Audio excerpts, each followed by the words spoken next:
माता अन्नपूर्णा की व्रत कथा। काशी निवासी धनंजय की पत्नी का नाम सुलक्षणा था। उसे अन्य सब सुख प्राप्त थे, केवल निर्धनता ही उनके दुख का कारण थी। यह दुख उसे हर समय सताता था। एक दिन सुलक्षणा पति से कहती है, स्वामी आप कुछ उद्यम करो तो काम चले, इस प्रकार कब तक काम चलेगा। सुलक्षणा की बात धनंजय के मन में बैठ गई और वह उसी दिन विश्वनाथ शंकर जी को प्रसन्न करने के लिए बैठ गया और कहने लगा, देवाधिदेव विश्वेश्वर, मुझे पूजा पाठ के अलावे कुछ भी नहीं आता, केवल तुम्हारे भरोसे बैठा हूँ। इतनी विनती करके वह 2-3 दिन भूखा प्यासा बैठा रहा। यह देखकर भगवान शंकर ने उनके कान में अन्नपूर्णा अन्नपूर्णा अन्नपूर्णा इस प्रकार 3 बार कहा। यह कौन क्या कह गया? इसी सोच में धनंजय पड़ गया कि मंदिर से आते ब्राह्मण को देखकर पूछने लगा, पंडित जी अन्नपूर्णा कौन है? ब्राह्मण ने कहा, तू अन्न छोड़कर बैठा है सो तुझे अन्न की ही बात सूझती है, जा घर जाकर अन्न ग्रहण कर। धनंजय घर पर गया, स्त्री से सारी बात कही। वह बोली, नाथ चिंता मत करो, स्वयं शंकर जी ने यह मंत्र दिया है, वे स्वयं ही खुलासा करेंगे, आप फिर जाकर उनकी आराधना करो। धनंजय फिर जैसा का तैसा पूजा में बैठ गया। रात्रि में शंकर जी ने आज्ञा दी, कहा तू पूरब दिशा में चला जा। वह अन्नपूर्णा का नाम जपता जाता और रास्ते में फल खाता, झरनों का पानी पीता। इस प्रकार कितने ही दिनों तक चलता गया।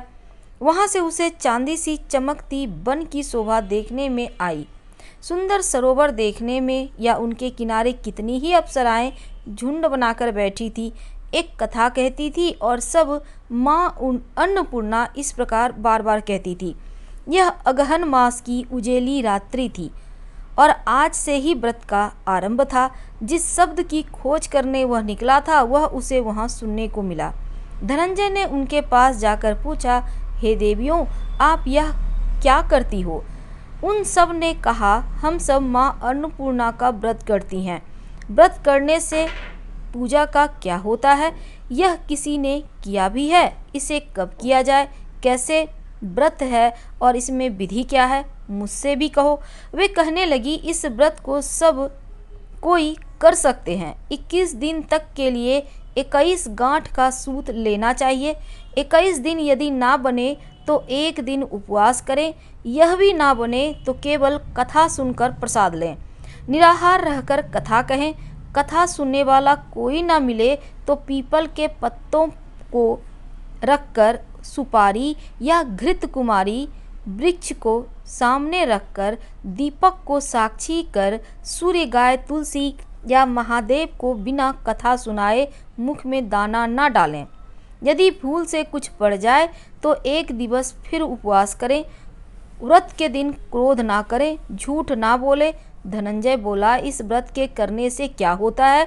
वे कहने लगी, इसके करने से अंधों को नेत्र मिले, लूलों को हाथ मिले, निर्धन को धन मिले, बांझिन को संतान मिले, मूर्ख को विद्या आए। जो जिस कामना से व्रत करे माँ उसकी इच्छा पूरी करती हैं। वह कहने लगा, बहनों, मेरे भी धन नहीं है, विद्या नहीं है, कुछ भी तो नहीं है। मैं तो दुखिया ब्राह्मण हूँ, मुझे इस व्रत का सूत दोगी? हाँ भाई, तेरा कल्याण हो, तुझे देंगी, ले इस व्रत का मंगल सूत ले। धनंजय ने व्रत किया। व्रत पूरा हुआ तभी सरोवर में से 21 खंड की स्वर्ण सीढ़ी हीरा मोती जड़ी प्रकट हुई। धनंजय जय अन्नपूर्णा अन्नपूर्णा कहता जाता। इस प्रकार कितनी ही सीढ़ियां उतर गया तो क्या देखता है, करोड़ों सूर्य से प्रकाशमान अन्नपूर्णा का मंदिर है। उसके सामने स्वर्ण सिंहासन पर माता अन्नपूर्णा विराजमान है। सामने भिक्षा हेतु शंकर भगवान खड़े हैं। देवांगनाएं चवर डुलाती हैं, कितनी ही हथियार बांधे पहरा देती हैं। धनंजय दौड़कर जगदंगा के चरणों में गिर गया। देवी उनके मन का क्लेश जान गई। धनंजय कहने लगा, माता आप तो अंतर्यामी हो, आपको अपनी दशा क्या बताऊं? माता बोली, मेरा व्रत किया है, जा संसार तेरा सत्कार करेगा। माता ने धनंजय की जिह्वा पर बीज मंत्र लिख दिया। अब तो उनके रोम रोम में विद्या प्रकट हो गई। इतने में क्या देखता है कि वह काशी विश्वनाथ के मंदिर में खड़ा है। माँ का वरदान ले धनंजय घर आया। सुलक्षणा से सब बात कही। माता जी की कृपा से उसके घर में संपत्ति उमड़ने लगी। छोटा सा घर बहुत बड़ा गिना जाने लगा। जैसे शहद के छत्ते में मक्खियाँ जमा होती है, उसी प्रकार अनेक सगे संबंधी आकर उनकी बड़ाई करने लगे। कहने लगे, इतना धन और इतना बड़ा घर, सुंदर संतान नहीं तो इस कमाई का कौन भोग करेगा। सुलक्षणा से संतान नहीं है, इसलिए तुम दूसरा विवाह करो। अनिच्छा होते हुए भी धनंजय को दूसरा विवाह करना पड़ा और सती सुलक्षणा को सौत का दुख उठाना पड़ा। इस प्रकार दिन बीतते गए। फिर अगहन मास आया। नए बंधन से बंधे पति से सुलक्षणा ने कहलाया कि हम व्रत के प्रभाव से सुखी हुए हैं, इस कारण यह व्रत छोड़ना नहीं चाहिए। यह माता जी का प्रताप है जो हम इतने संपन्न और सुखी हैं। सुलक्षणा की बात सुन धनंजय उसके यहाँ आया और व्रत में बैठ गया। नई बहू को इस व्रत की खबर नहीं थी।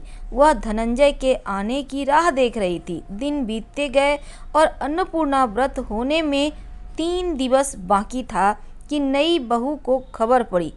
उसके मन में ईर्ष्या की ज्वाला धधक रही थी। सुलक्षणा के घर आ पहुंची और उसने वहां भगदड़ मचा दी। वह धनंजय को अपने साथ ले गई। नए घर में धनंजय को थोड़ी देर के लिए निद्रा ने आ दबाया। इसी समय नई बहू ने उसका व्रत का सूत तोड़कर आग में फेंक दिया। अब तो माता जी का कोप जाग गया। घर में अकस्मात आग लग गई। सब कुछ जलकर खाक हो गया। सुलक्षणा जान गई और पति को फिर अपने घर ले आई। नई बहू रूठ कर पिता के घर जा बैठी। पति को परमेश्वर मानने वाली सुलक्षणा बोली, नाथ, घबराना नहीं, माता जी की कृपा अलौकिक है। पुत्र कुपुत्र हो जाता है पर माता कुपाता नहीं होती। अब आप श्रद्धा और भक्ति से आराधना शुरू करो, वे जरूर हमारा कल्याण करेंगी। धनंजय फिर माता के पीछे पड़ गया। फिर वही सरोवर सीढ़ी प्रकट हुई, उसमें माँ अन्नपूर्णा कहकर वह उतर गया। वहां जाकर माता जी के चरणों में रुदन करने लगा। माता प्रसन्न हो गई और यह मेरी स्वर्ण की मूर्ति ले, उसकी पूजा करना तू, फिर तू सुखी हो जाएगा। जा, तुझे मेरा आशीर्वाद है। तेरी स्त्री सुलक्षणा ने श्रद्धा से मेरा व्रत किया है, मैंने उन्हें दिया है। धनंजय ने आंखें खोली तो खुद को काशी विश्वनाथ के मंदिर में खड़ा पाया। वहां से फिर उसी प्रकार घर को आया। इधर सुलक्षणा के दिन चढ़े और महीने पूरे होते ही पुत्र का जन्म हुआ। गांव में आश्चर्य की लहर दौड़ गई। मानता आने लगा। उसी प्रकार उसी गांव के निसंतान सेठ के पुत्र होने पर उसने माता अन्नपूर्णा का मंदिर बनवा दिया। उसमें माता जी धूमधाम से पधारी, यज्ञ किया, धनंजय को मंदिर के आचार्य का पद दे दिया, जीविका के लिए मंदिर की दक्षिणा और रहने के लिए बड़ा सुंदर सा भवन दिया। धनंजय स्त्री पुत्र सहित वहां रहने लगा। माता जी की चढ़ावे से भरपूर आमदनी होने लगी। उधर नई बहू के पिता के घर डाका पड़ा, सब लुट गया। वे भीख मांगकर पेट भरने लगे।